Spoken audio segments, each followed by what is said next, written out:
नमस्कार दोस्तों, आज फिर आपका स्वागत है क्राउन इमिग्रेशन के यूट्यूब चैनल पर। तो आज की वीडियो भी कनाडा से रिलेटेड ही है।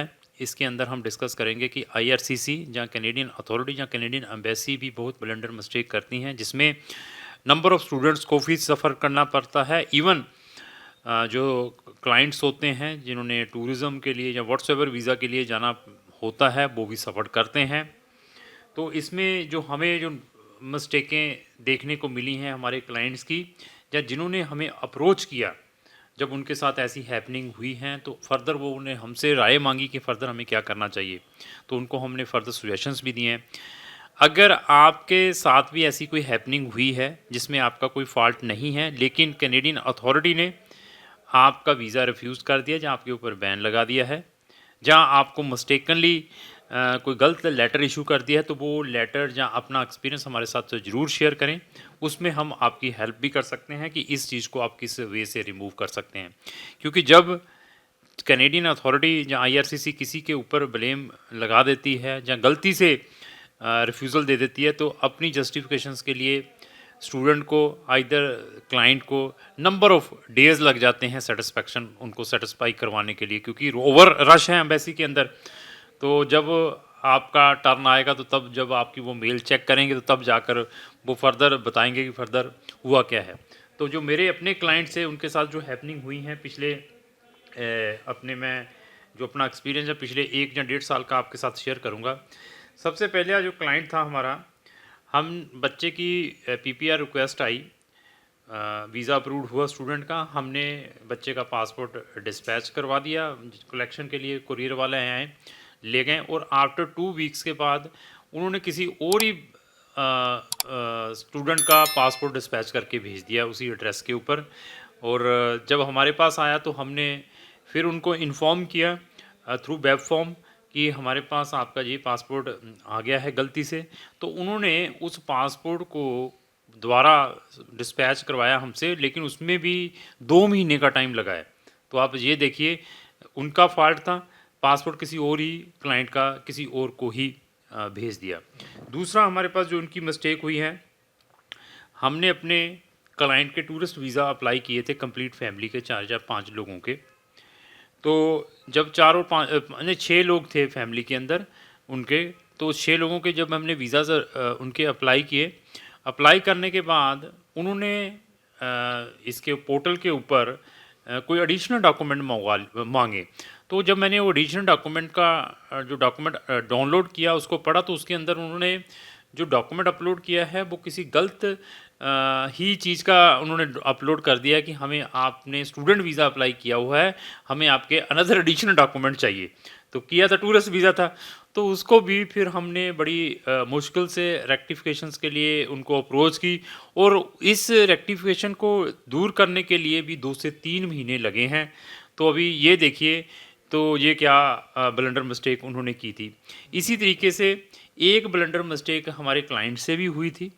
क्लाइंट ने हमें अप्रोच किया, अप्रोच करने के बाद उसका हमने टूरिस्ट वीज़ा अप्लाई करना था कनाडा का।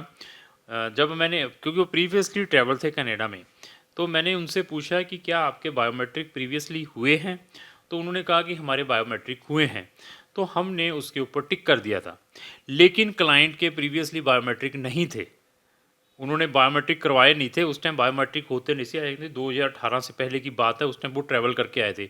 उन्होंने जो बायोमेट्रिक करवाए थे, उन्होंने यूके के लिए करवाए थे, यूके ट्रैवल करके, उनको यही लगा कि कनाडा के कराएँ। फॉर दैट रीज़न हम एम्बेसी के चार्ज के साथ इसकी रेक्टिफिकेशन के 4 महीने लगे रहे। उसके बाद उन्होंने कहा कि ठीक है, हम आपको एक एडिशनल लिंक भेज रहे हैं, जहाँ पर आप अपनी बायोमेट्रिक की फ़ीस ऑनलाइन डिपॉज़िट करें, तो देयर आफ्टर हमारा पोर्टल अपडेट हो जाएगा, तब हम आपका डिसीज़न देंगे। ऐसी मिस्टेकें होती हैं, और ऐसी मिस्टेकों को रेक्टिफ़ाई करने के लिए नंबर ऑफ़ डेज़ लगते हैं। समझने की कोशिश करना है, क्योंकि मेरे पास ऐसे केसेस आते रहते हैं।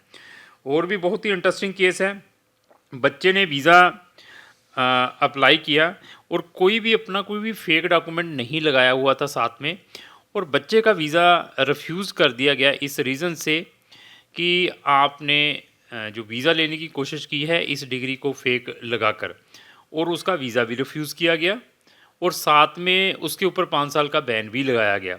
और इवन उस बच्चे ने की 12th थी, तो उसके ऊपर किसी और का मतलब उसका जो यूआईसी नंबर उसी का था, यूसीआई नंबर बच्चे का ही नाम लिखा हुआ था, लेकिन जो उसके अंदर टेक्स्ट था वो किसी और बच्चे का उन्होंने कोड किया हुआ था। हमने जब वेब फॉर्म क्रिएट किया उसके अंदर लिखा कि मैं तो एक 12th का स्टूडेंट हूँ, हैं 12th का स्टूडेंट हूँ, डिग्री आप इसके अंदर ये यूनिवर्सिटी की डिस्कस कर रहे हैं, आपकी ये अपनी ओन मिस्टेक है, आपने अपनी मिस्टेक के कारण मुझे वीज़ा भी रिफ्यूज़ किया और साथ में बैन भी लगाया।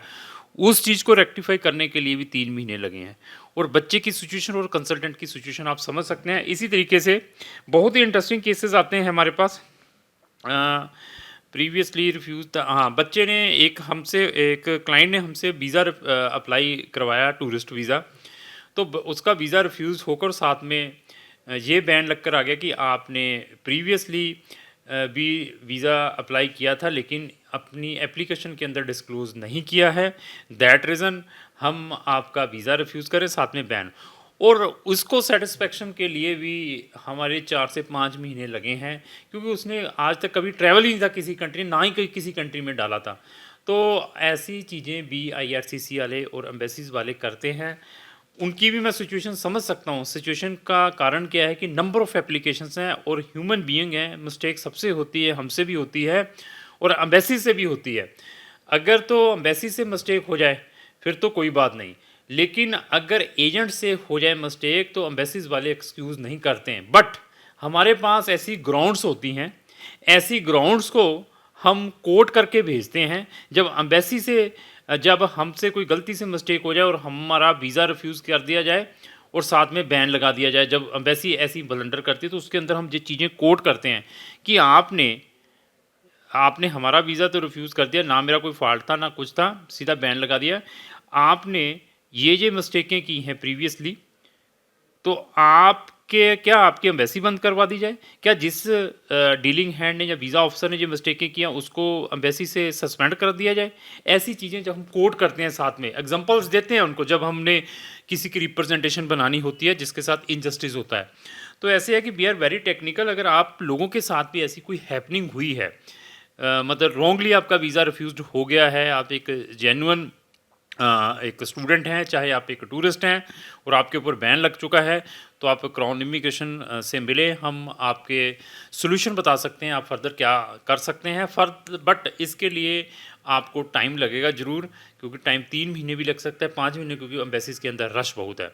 तो क्राउन इमिग्रेशन इस टाइप की इन्फॉर्मेटिव वीडियो डेली अपने सोशल मीडिया पर डालती रहती है, और आप चाहते हैं व्हाट्सएप पर वीडियो हम अपने सोशल मीडिया पर डालें, उसकी नोटिस सबसे पहले आप तक आए। आपको हमारे जितने भी सोशल मीडिया इनको इमीडिएटली फॉलो करना पड़ेगा।